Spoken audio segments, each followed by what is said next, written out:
Tu n'es pas épuisé parce que les autres demandent trop. Tu le es parce qu'une partie de toi continue à se livrer là où elle devrait se retirer. C'est plus humiliant que la fatigue elle-même. Découvrir que ce qui te vide ne vient pas seulement du monde, mais de la facilité avec laquelle tu t'y rends encore accessible. On appelle cela présence, générosité, sens du lien. On préfère ces mots-là. Ils évitent de voir le noyau plus nu. Cette manière de rester ouvert même lorsque tout, intérieurement, appelle à la fermeture. Cette manière de répondre alors qu'on se trahit déjà dans le geste même de répondre. On t'a sans doute appris très tôt que ta valeur se mesurait à ta disponibilité. Être là. Ne pas compliquer. Répondre vite. Comprendre sans cesse. Absorber sans bruit. Devenir cet endroit où les autres déposent leurs troubles sans jamais se demander ce qu'ils laissent derrière eux. À force, tu as fini par confondre présence et mise à disposition. Tu as pris pour preuve d'amour ce qui relevait déjà d'une lente dépossession. Et le plus pervers est là. Plus tu t'offres, moins on te voit. On remarque la fonction. On oublie celui qui l'assume. On sollicite l'accès. On ne rencontre plus le centre. Jung aurait reconnu immédiatement cette déformation. Non pas une simple faiblesse affective, mais le travail d'une persona devenue trop efficace. Cette forme ajustée à l'attente des autres, ce visage psychique façonné pour être accepté, finit par coloniser l'existence entière. Tu ne vis plus depuis toi. Tu vis depuis l'image qui évite le rejet. Tu dis oui alors que tout en toi se contracte. Tu t'expliques comme si ton silence exigeait un permis. Tu rassures pour ne pas être perdu. Tu te rends lisible pour ne pas être abandonné. Et pendant ce temps, quelque chose de plus essentiel recule. Pas dans le drame.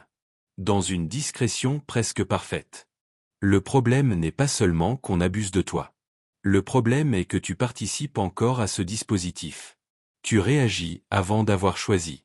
Tu te justifies avant même qu'on te juge. Tu entres dans des tensions qui n'avaient aucun droit sur ton énergie.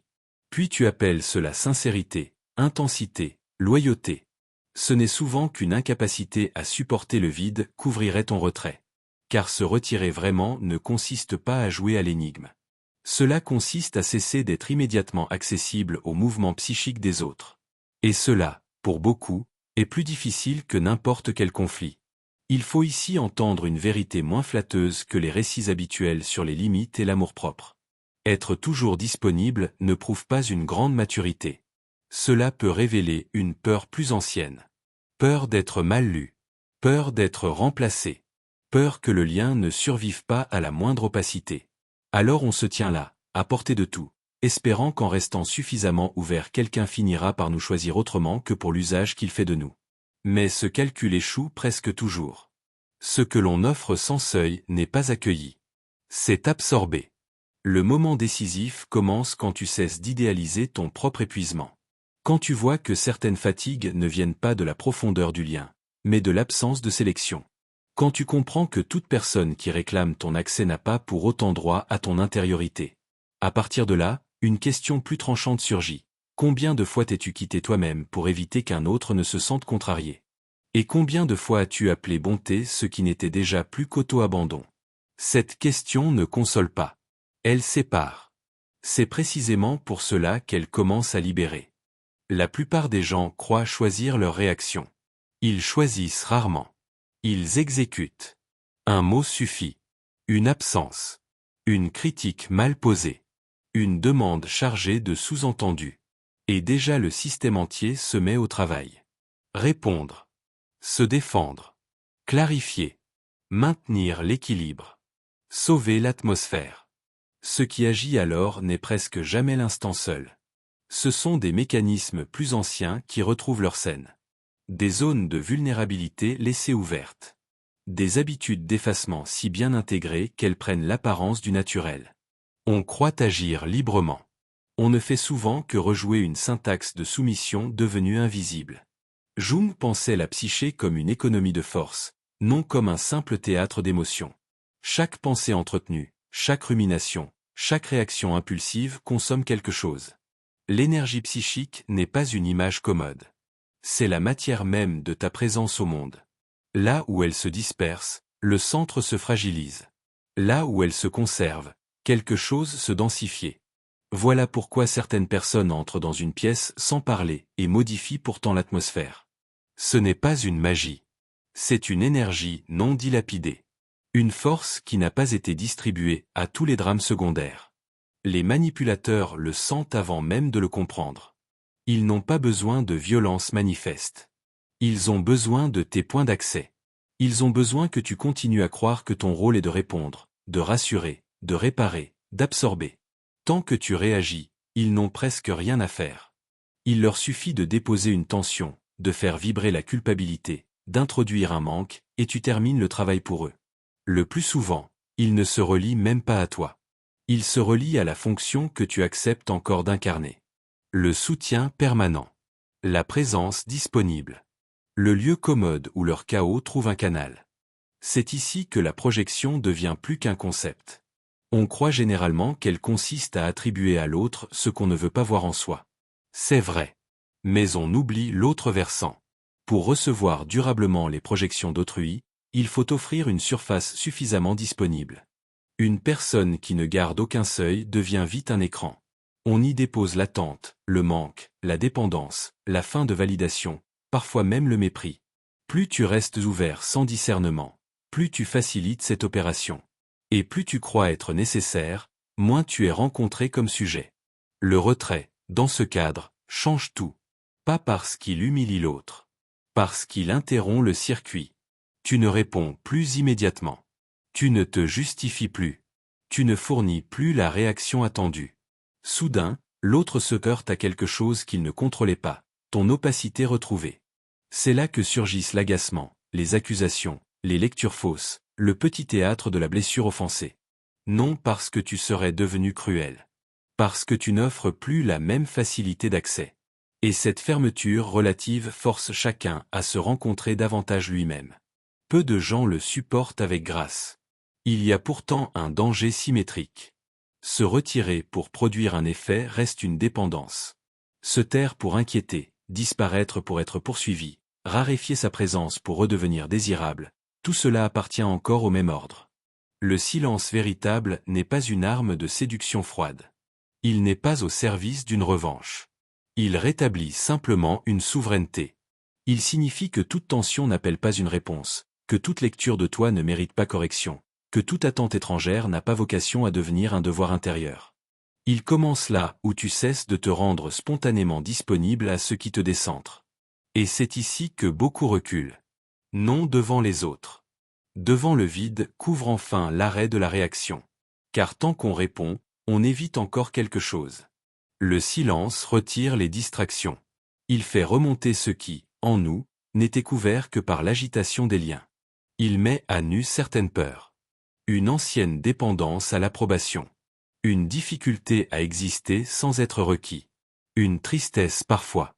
Une sensation de n'avoir été regardé qu'à travers l'utilité. Mais cette nudité est plus féconde que toutes les anciennes compensations. Ce qu'elle retire, elle le retire pour de bon. Et ce qui reste, cette fois, n'appartient déjà plus tout à fait au monde qui t'épuisait. Le silence le plus fort n'est pas celui qui dérange les autres. C'est celui qui te restitue à toi-même. On parle trop souvent du retrait comme d'une stratégie relationnelle. C'est plus radical que cela. Il s'agit d'une réorganisation de l'espace intérieur. Tu ne réponds plus à tout. Tu ne vas plus partout où l'on t'appelle. Tu ne te laisses plus entraîner dans chaque drame qui cherche un hôte. Et peu à peu, quelque chose cesse de fuir. L'énergie qui partait dans les justifications, les rattrapages, les conversations vides, les liens de pure inertie, commence à demeurer. On ne sent pas d'abord un triomphe. On sent une densité nouvelle. Une moindre divisibilité. Il faut pourtant payer le prix exact de cette densité. Ceux qui tenaient à ta disponibilité plus qu'à ta vérité vont se troubler. Certains s'éloigneront. D'autres diront que tu as changé. Quelques-uns te trouveront froid, dur, presque arrogant. Ils ne décrivent pas ce que tu es devenu. Ils décrivent la perte d'un ancien accès. Ils regrettent moins ta présence qu'un usage qu'ils avaient de toi. Et cela fait partie de l'épreuve. Toute reconquête de soi passe par un moment où l'on devient illisible à ceux qui ne savaient nous lire qu'à travers leurs bénéfices propres. Jung savait que l'individuation exige cette désidentification. Non une fuite du monde, mais une rupture avec la forme sous laquelle on s'était rendu acceptable au prix de soi. Se retirer, ici, n'est pas se haïr du collectif. C'est cesser d'être fabriqué par lui. C'est refuser que sa paix dépende encore de la circulation infinie des attentes extérieures. Cela ne donne pas immédiatement du bonheur. Cela donne d'abord de l'espace. Puis une solitude plus exacte. Puis, parfois, une clarté sans euphorie. Cette clarté n'exalte pas. Elle remet les choses à leur niveau réel. On découvre alors quelque chose de moins spectaculaire qu'un renouveau, mais plus solide. La paix n'est pas un état tendre. Elle est souvent un refus devenu stable. Refus d'être absorbé. Refus de se justifier au-delà du nécessaire. Refus de confondre proximité et intrusion. Refus de prolonger des échanges dont la seule fonction était d'entretenir une économie ancienne de l'auto-abandon. À partir de là, la solitude change de nature. Elle n'est plus la preuve que quelque chose manque. Elle devient la condition dans laquelle une présence non falsifiée peut enfin se former. Bien sûr, une part de toi regrettera encore l'ancien régime. Non parce qu'il était juste, mais parce qu'il était familier. Il existe toujours une nostalgie du désordre qu'on a trop longtemps appelé amour. Une nostalgie du rôle. Une nostalgie même de la fatigue, tant elle donnait l'illusion d'être indispensable. C'est là que se cache le dernier piège. Croire qu'en cessant de se disperser, on abandonne quelque chose d'essentiel, alors qu'on renonce surtout à une manière d'exister fondée sur la mise à disposition de sa blessure. La coupure paraît brutale parce qu'elle retire des habitudes anciennes qui parlaient à ta place depuis trop longtemps. Le véritable basculement commence quand tu cesses de demander au monde l'autorisation de te protéger. Quand tu comprends que ton absence n'a pas besoin d'être justifiée pour devenir légitime. Que ton silence n'est pas un défaut de générosité, mais parfois la forme la plus nette du respect de soi. Que certaines présences ne te voulaient pas pleinement vivant, seulement accessible. Et que ta paix, pour beaucoup, restera une mauvaise nouvelle à partir du moment où elle leur retire la possibilité de t'utiliser comme surface, refuge, instrument ou distraction.